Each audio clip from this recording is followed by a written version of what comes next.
नमस्कार दोस्तों, गुप्त न्यूज के पॉडकास्ट कार्यक्रम में आपका स्वागत है। आज हमारे साथ जो शख्स मौजूद हैं, चलिए उनसे जानते हैं।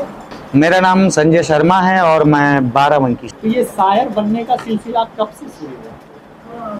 देखिए, शेरों और शायरी बचपन से ही पढ़ते पढ़ते धीरे धीरे उसके प्रति जज्बात जगे और फिर धीरे धीरे लेखन कार्य आरंभ हो गया।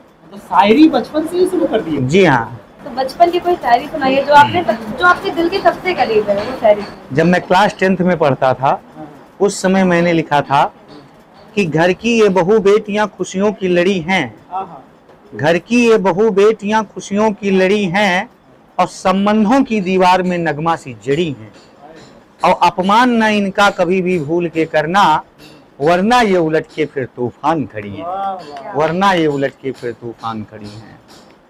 तो आप तो सुनते हैं कि तरन्नुम में भी अच्छा सुनाते हैं, तो 4 लाइन आपको तरन्नुम में सुना जाए।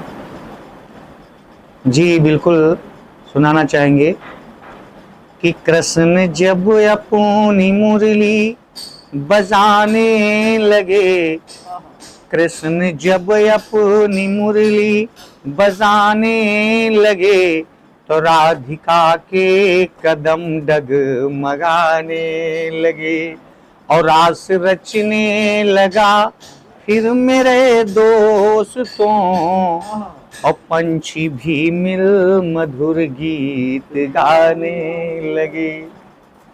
तो आप यहाँ जहाँ से शुरू किया और आप प्रेम तक पहुँच गए, तो आपने कभी किसी से प्रेम किया? नहीं, वैसे प्रेम तो शब्द रहित तो होता है। प्रेम तो कभी भी किसी भी क्षण किसी से भी हो सकता है, लेकिन इस संसार में जो प्रेम तत्व है वो सब बिल्कुल भिन्न भिन्न प्रेम है। जो प्रेम के स्वरूप हैं, कृष्ण ने 16,000 पटरानियों से प्रेम किया। आपका प्रेम किस तरह का? नहीं, हमारा प्रेम जो है, हमारा प्रेम भौतिक नहीं है, शारीरिक नहीं है, रासायनिक भी नहीं है। कैसा है हमारा प्रेम एक ऐसा प्रेम है जो निश्चल, निष्कपट और निस्वार्थ भावना से होता है। 4 लाइन एक शायरी के माध्यम कि बिन तेरे चांदनी रात होती नहीं, बिन तेरे चांदनी रात होती नहीं, और मेरी आंखें भी सपने संजोती नहीं, कैसे रहता हूँ जिंदा में बिन आपके, और जिंदा बन लाश हूँ मौत ढोती नहीं, जिंदा बन लाश हूँ मौत ढोती नहीं। ऐसे लोग कहते हैं कि आप वीर रस के कवि हैं, अभी तक तो मोहब्बत में चल रहा था जी। तो वीर रस के बारे में भी कुछ ऐसा सुना दीजिए। बिल्कुल बिल्कुल, वीर रस तो हमारा फेवरेट रस है और जब भी लिखता हूँ मैं उसका ही प्रयोग करता हूँ ज़्यादातर। तो आइए इस पर मैं एक छोटे से छंद के माध्यम से देना चाहता हूँ कि धर्म जाति नाम पर बढ़ा रहे हैं वैमनस्य, तो ऐसी भावनाओं को अब जड़ से मिटाइए।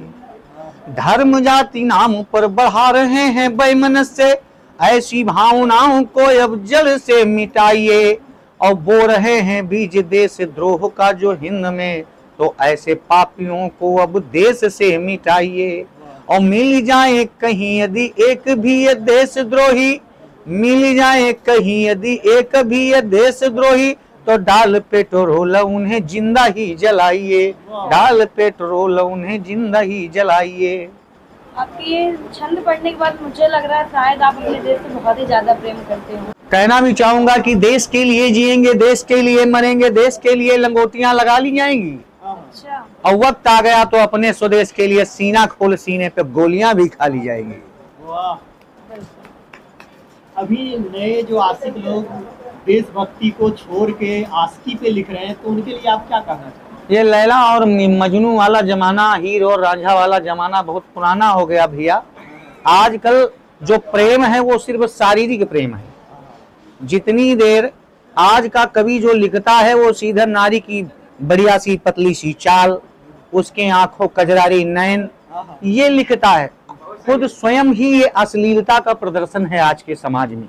जबकि वास्तव में ये जो शायर होते हैं या श्रृंगार के कवि होते हैं, वो नेचुरल सुंदरता को लिखते हैं और समाज को एक नया आईना दिखाते हैं।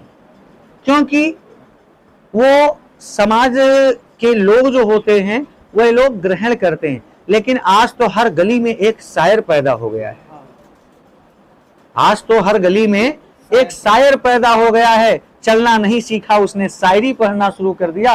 और कभी कभी तो क्या होता है, मैंने देखा है कि बहुत लोग तो दूसरे की रचनाओं को शायरी में पढ़ देते हैं और ऐसे प्रसिद्ध साहित्यकार का नाम भी नहीं लेते हैं जो हमारे विचार से हमारे इस समाज के लिए एक कलुषित भावना है। अंत में जाते जाते दर्शकों को क्या करना चाहिए? दर्शकों को सिर्फ मैं ये कहना चाहता हूं कि आज के जिस परिवेश और वातावरण में हम रह रहे हैं, या तो आज का ये जो भौतिकवादी प्रवृत्ति है, हमको बिल्कुल त्याग करना चाहिए। हमें हमेशा मानवता और प्रेम के साथ में जीवन यापन करना चाहिए तथा प्रकृति के द्वारा दी गई जो हमारे पास वस्तुएं हैं, हमें सिर्फ उनका सदुपयोग करना चाहिए और हमें इधर उधर सौंदर्य में भटकना नहीं चाहिए। आज हमारे शो में आए, कैसा लगा, कैसा महसूस हुआ, क्या कहना चाहेंगे? शो बहुत अच्छा रहा और तमाम साहित्यकारों का आज यहाँ पर शो हुआ, मैंने देखा, लगातार सुना उनको और बहुत अच्छी अच्छी बातें सुनने को मिली। लगातार आपने ये जो प्रयास किया है ये भी बहुत सार्थक प्रयास है।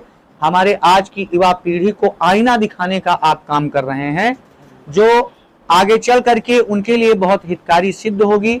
और जो बच्चे अच्छे रचनाकार हैं, जो अच्छे लेवल पर रचनाएं लिख रहे हैं, उनकी रचनाएं आपके माध्यम से सारे समाज में प्रसारित की जाएंगी और उनका एक अपना वर्चस्व होगा, जिनके कर्णधार आप होंगे। आप हमारे शो में आए, बहुत धन्यवाद।